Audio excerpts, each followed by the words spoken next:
is the coolest recumbent bike you've ever seen. With fully enclosed doors, it'll keep you dry in the rain. And if you don't want to pedal the whole time, The built-in onboard motor and massive battery system will help you out along your way. this is an 18650 battery. This bike has 312 of them, and I just replaced every single one of them. Put together, it's 48 volts and 3.71 kilowatt hours of energy. It's insane. This has about half the energy density that the new batteries have. So this thing will go like 120 miles on flat ground with moderate pedaling. Of this PEBL bike is a solar panel to recharge the batteries when you're not connected to the grid.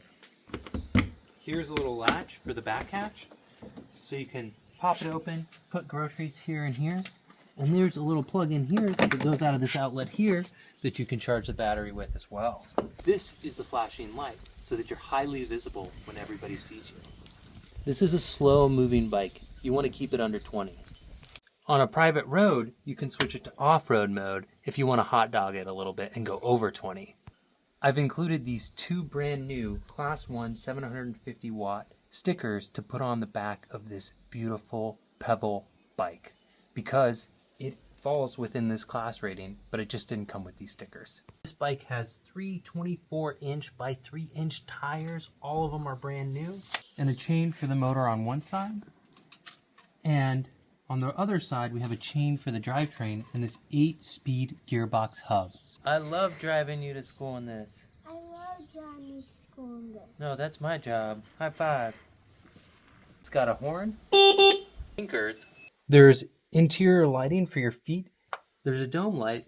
Front headlights. You're gonna look like a starship in the night. There are lights all over this vehicle. That's the motor on road mode. That's the motor on off-road mode. It gets up and it goes. This bike has a windshield wiper with 2 speeds. Sometimes I'll unzip my windows after I've been pushing the pedals super hard just to cool down the cab a bit. And then the summer season, we just roll these doors right up like this. For maximum airflow while we ride,